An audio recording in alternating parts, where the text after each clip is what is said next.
So thread border lovers எல்லாத்துக்குமே பார்த்தீங்கன்னா சூப்பரான குவாலிட்டியில் அது 350 ரூபாயில் மட்டும்தான் வந்திருக்கு. சாரீ எல்லாமே பார்த்தீங்கன்னா அட்டகாசமாக இருக்குங்க. எப்போவுமே பார்த்தீங்கன்னா நம்ம பேஜ்லேயே பார்த்தீங்கன்னா ஃபாஸ்ட் மூமெண்ட் சாரீங்க. த்ரெட் பார்டர் மட்டுமே வேணும்னு நிறைய பேர் கேட்டிருந்தீங்க. ஸோ உங்களுக்காக தான் நான் வந்து டிசைன்ஸ் பாருங்கள் சூப்பராக வந்திருக்கு. உங்களுக்காகவே வீடியோ போட்டே இருக்கிறேன். ஸோ முந்தி பார்த்தீங்கன்னா உங்களுக்கு இந்த மாதிரி தான் உங்களுக்கு லைன்ஸில் வந்திருக்கும். ப்ளவுஸ் பார்த்தீங்கன்னா உங்களுக்கு ரன்னிங்லேயே லைனில் வந்திருக்கு உங்களுக்கு. பரவாயில்ல, அது கட் பண்ணி மந்தியல். ஸோ பார்டர் பார்த்தீங்கன்னா இந்த மாதிரி கையில் வந்துடும். உங்களுக்கு பார்த்தீங்கன்னா கைக்கு இந்த மாதிரி பார்டர் வந்துருக்குங்க. ப்ளவுஸ் பார்த்தீங்கன்னா இந்த மாதிரி ப்ளைனாக வந்திருக்கு உங்களுக்கு. சாரீ பார்த்தீங்கன்னா உங்களுக்கு அட்டகாசமாக இருக்கும். நம்ம டெய்லி வேறக்கு ரொம்பவுமே சூப்பராக இருக்குங்க.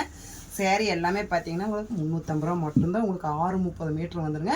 ப்ரைஸ் கம்மின்றனால உங்களுக்கு குவாலிட்டி மட்டும் எப்பவுமே நாங்கள் காம்ப்ரமைஸ் பண்ணுறதே இல்லை. ரொம்பவுமே பட்ஜெட் ஃப்ரெண்ட்லியாக சூப்பரான குவாலிட்டி மட்டும்தான் மக்கள் உங்களுக்காக கொடுத்துட்டே இருக்கோம். ஸோ அதோட டிசைன்ஸ் பார்த்தீங்கன்னா அட்டகாசமாக வந்திருக்கு. ஸோ கலர்ஸ் பாருங்கள். இது எல்லாமே பார்த்தீங்கன்னா ஒன்று உங்களுக்காக ஷோ பண்ணுற பாருங்கள். சூப்பரான ஒரு கலர் சார்ட் தான் வந்திருக்குங்க. நான் சேம் ஓப்பன் பண்ண கலரே தாங்க. அது ரொம்பவுமே சூப்பராக ஒரு குவாலிட்டி வித் ப்ளவுஸோடையே வந்துட்டுருக்குங்க சாரீ எல்லாமே. மெயினாக பார்த்தீங்கன்னா இது வந்து கஞ்சியே போட வேண்டிய அவசியமே இல்லைங்க. கஞ்சி போடாமலே நம்ம வந்துட்டு டெய்லி வேறு கட்டுற சாரீஸ் தான் நான் இப்போ காமிச்சிட்ருக்கேன். ரொம்பவுமே ப்ரீமியமான குவாலிட்டியில் பட்ஜெட் ஃப்ரெண்ட்லியான ப்ரைஸில் தான் காமிச்சிட்ருக்குங்க. ஸோ இன்னும் எங்கள் சேனல் சப்ஸ்கிரைப் பண்ணாமல் பார்த்துட்டீங்க, சப்ஸ்கிரைப் பண்ணிடுங்க. உங்கள் ஃப்ரெண்ட்ஸ் ரிலேஷன் எதை பண்ணி ஷேர் பண்ணுங்கள்.